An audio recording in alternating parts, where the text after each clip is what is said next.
ઉનાળામાં જનરલી બીજા શાકભાજી મળે કે ના મળે પણ દૂધી તો મળે જ મળે અને દૂધીનું શાક લગભગ વ્યક્તિને એકનું એક ખાવાથી કંટાળો પણ આવી જાય છે. તો આજ ડિમ્પલ્સ ડિશીસમાં જુદી જુદી 2 રીતે દૂધીનું શાક તૈયાર કરીશું, એ પણ એકદમ નવી રીતે અને બધા જને ખૂબ પસંદ આવે તે રીતે. જે ખાશે તે આંગળા ચાટતા રહી જશે અને ખૂબ જ સરસ ટેસ્ટ પણ આવશે.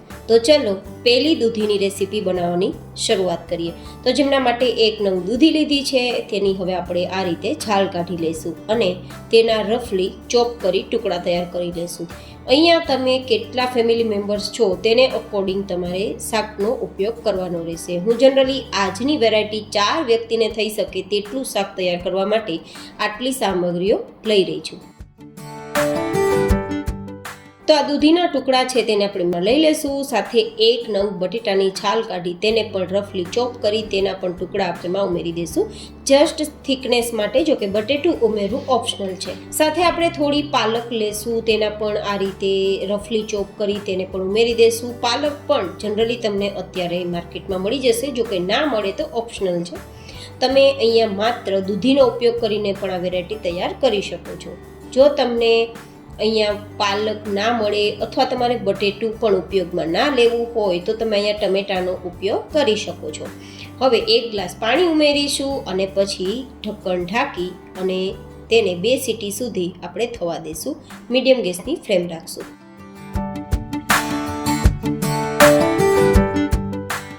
ત્યાં સુધીમાં ગ્રેવી તૈયાર કરી લઈશું. તો જેમના માટે આપણે ટમેટાના ઉપરનો જે ડંઠળનો ભાગ હોય તે હટાવી આપણે 5 નંગ ટમેટા, 3 નંગ જેટલા આપણે મરચાં લેશું અને થોડો આદુનો ટુકડો ઉમેરી અને ગ્રેવી તૈયાર કરી લઈશું. તમે અહીંયા લસણ ડુંગળીનો ઉપયોગ કરી શકો છો, જો કે હું લસણ ડુંગળીના ઉપયોગ વગર આ રેસીપી તૈયાર કરી રહી છું. તો ત્યારે તમે જોઈ શકો છો સરસ ગ્રેવી તૈયાર થઈ ગઈ છે. તો તેને સાઈડમાં રાખી દઈશું.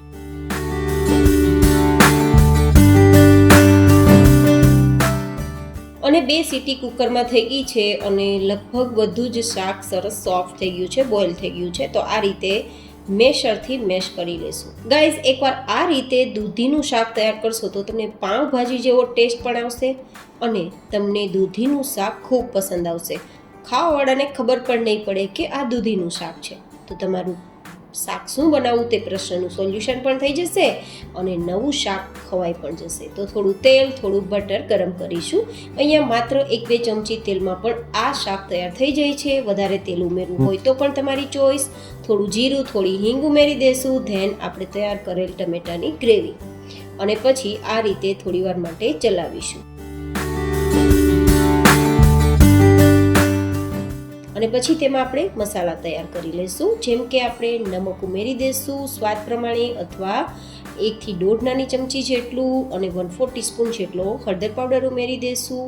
કાશ્મીરી લાલ મરચું પાવડર ઉમેરીશું જેથી કલરફુલ વેરાયટી તૈયાર થાય. 1 થી 2 ચમચી જેટલું અને 1 ચમચી ધાણા જીરું પાવડર, 1 ચમચી કસૂરી મેથી, જે આપણી સબ્જીને ખૂબ જ સરસ ટેસ્ટ અને હેલ્થ આપશે. અને આપણે 1 ચમચી ગોળ ઉમેરીશું, કારણ કે આપણે અહીંયા ટમેટાનો ઉપયોગ કર્યો છે તો થોડી ખટાશ હશે તો એ મેન્ટેન થઈ જાય. અને આ રીતે બધું જ મિક્સ કરી દઈશું અને મિક્સ કર્યા બાદ તેમાં ઉપર તેલ દેખાવા લાગે ત્યાં સુધી ઢાંકીને છોડી દઈશું.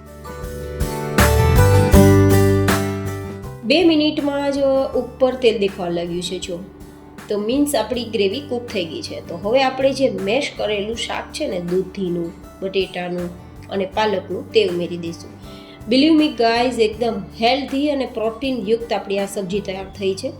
આ સબ્જીની સાથે જો તમારે રોટલી, પરોઠું કે રોટલો ના ખાવો હોય તો માત્ર તમે અહીંયા બ્રેડ કે પાઉં ખાશો ને તો તમને પાઉંભાજી જેવો ટેસ્ટ પણ આવશે. તો જો ગરમીમાં વધારે સમય સુધી કિચનમાં ના રહેવું હોય તો માત્ર તમે ફટાફટ આ સબ્જી તૈયાર કરો એન્ડ અત્યારે જે મલ્ટીગ્રેન બ્રેડ મળે છે અથવા તો જે બ્રાઉન બ્રેડ મળે છે તેની સાથે પણ ખાઈ શકો છો. અથવા તો તમે રોટલી, પૂરી, પરાઠા સાથે કે રોટલા સાથે પણ ખાઈ શકો છો.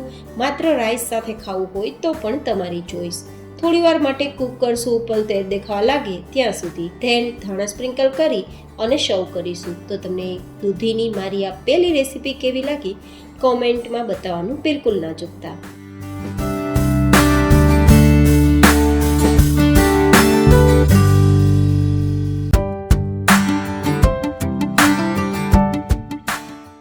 હવે તૈયાર કરીશું દૂધીની બીજી રેસીપી. તો જેમના માટે ફરીથી આપણે 1 નંગ જેટલી દૂધી લેશું અને એઝ યુઝ્યુઅલ આ દૂધીમાંથી 4 વ્યક્તિને થઈ શકે તેટલું શાક તૈયાર થશે. તો હવે આપણે તે ઉપર નીચે બંને ભાગથી જે ડંઠળ હોય તેને હટાવી દઈશું અને પછી તેની છાલ કાઢી લેશું. અને આ આપણે દૂધીનું શાક તૈયાર કરશું ને તેની આપણે છાલ કાઢી અને ગ્રેટ કરી અને પછી ઉપયોગમાં લેવાના છીએ. એકદમ યુનિક સબ્જી છે. તમે એકવાર ટ્રાય કરશો તો તમને ખૂબ પસંદ આવવાનું છે. તો હવે આ રીતે છાલ કાઢ્યા બાદ આપણે ખમણીની મદદથી તેને ખમણી લેશું. જો તમારી પાસે ચોપર હોય તો તમે એકદમ નાનું બારીક ચોપ પણ કરી શકો છો, પણ બધા પાસે ચોપર અવેલેબલ નથી હોતા તો અહીંયા ખમણીનો ઉપયોગથી ખમણી પણ શકીએ છીએ. હવે આગળની પ્રોસેસ કરવા માટે 2 થી 3 ચમચી જેટલું તેલ ગરમ થવા માટે એક પેનમાં રાખીશું. ગેસની ફ્લેમ ધીમી રાખીશું. ધેન આપણે થોડું જીરું, થોડી હિંગ ઉમેરી દઈશું અને પછી દૂધીનું છીણ તૈયાર કર્યું છે તે આ રીતે શેકી લઈશું માત્ર 1 મિનિટ માટે, જેથી થોડું મોઇશ્ચર બંધ થઈ જાય. અને પછી તેમાં આદુ અને મરચાંની પેસ્ટ 1 ચમચી જેટલી ઉમેરીશું. થોડું 1/2 ચમચી જેટલું નમક ઉમેરી દઈશું અને પછી ફરીથી મિક્સ કરીશું તો એકદમ સરસ સ્વાદ આવશે. અહીંયા લસણનો ઉપયોગ મેં નથી કર્યો, માત્ર આદુ મરચાંની પેસ્ટ ઉમેરેલી છે. 1/2 કપ જેટલો ચણાનો લોટ, જેમાંથી આપણે ભજીયા બનાવીએ ને પુડલા બનાવીએ તેવો બારીક જે ઝીણો લોટ કહેવાય તે બેસન લીધો છે. આ રીતે મિક્સ કરી દઈશું અને મિક્સ કરતાં બધું જ આપણું મિશ્રણ ભેગું થઈ જશે. તો હવે ભેગું થઈ ગયા બાદ 1 કપ જેટલું દહીં ઉમેરવાનું. તમારે છાશ ઉમેરવી હોય તો તમે અહીંયા 1/2 કપ જેટલી છાશ પણ ઉમેરી શકો છો. થોડી હળદર ઉમેરી દઈશું કલરફુલ આપણી વેરાયટી તૈયાર કરવા માટે. અને પછી આ રીતે કૂક કરશું તો શરૂઆતમાં બધું જ લૂઝ થઈ જશે, કારણ કે દહીં મેલ્ટ થશે એટલા માટે. અને પછી આ રીતે ફરીથી બધું ભેગું થવા લાગશે. બધું જ ભેગું થવા લાગે, કડાઈને છોડવા લાગે ત્યારે થોડું બેઝ હાથમાં લેવાનું, આ રીતે રાઉન્ડ કરવાનું. ગોળી જેવું બંધાઈ જાય તો સમજવાનું આપણું બેઝ તૈયાર છે. તો ગેસની ફ્લેમ બંધ કરી એક ગ્રીસ કરેલી પ્લેટમાં આ રીતે પાથરી દેવાનું અને પાથર્યા બાદ તેને બરાબર સ્પ્રેડ કરી દેવાનું. તો આ થઈ આપણી દૂધીની ઢોકળી. તમે રેગ્યુલર જે ઢોકળીનું શાક ખાતા હશો તે તો તમે ઘણીવાર ખાધું હશે, બનાવી પણ હશે, પણ એકવાર આ રીતે દૂધીની ઢોકળી તૈયાર કરજો, ખૂબ મજા આવશે. શાક પણ ઉપરથી આપણે થોડી કસૂરી મેથી સ્પ્રિંકલ કરી થોડી ઠંડી થવા દેશું, પછી ડીમોલ્ડ કરશું. તો 5 મિનિટ પછી આ રીતે ઠંડી થઈ ગઈ છે તો આરામથી ડીમોલ્ડ થઈ જાય છે. જો હવે તમારે શાક બનાવવું હોય તો પણ આ ઢોકળીનું શાક તૈયાર કરી શકો છો, અને શાક ના તૈયાર કરવું હોય તો આ ઢોકળીને થોડો વઘાર કરી તમે ટોમેટો કેચઅપ કે ગ્રીન ચટણી સાથે ખાશો તો પણ ખૂબ મજા આવશે. હવે આપણે અહીંયા થોડું વઘાર માટે તેલ ગરમ કરીશું. ધેન રાઈ, જીરું, સૂકા લાલ મરચાં અને હિંગ ઉમેરી દઈશું. હવે આદુ અને મરચાંની પેસ્ટ ઉમેરી દઈશું. અહીંયા લસણનો ઉપયોગ મેં નથી કર્યો, તમારે કરવો હોય તો કરી શકો છો, પણ આજની બંને વેરાયટી લસણ ડુંગળી વગર તૈયાર થશે. તો કોઈ પણ વ્યક્તિ લસણ ડુંગળી નથી ખાતા તેમના માટે પણ મજા આવે એવી રેસીપી રહેશે.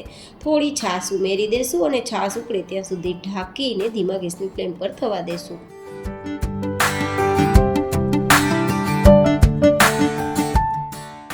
લગભગ 2 મિનિટ પછી છાશ આપણી સરસ ઉકળી ગઈ છે. તો આપણી જે ઢોકળી તૈયાર કરી છે ને તેમાંથી 1-2 ઢોકળીને આ રીતે ભૂકો કરીને ઉમેરી દઈશું, જેથી આપણી ગ્રેવી થોડી થીક થઈ જાય.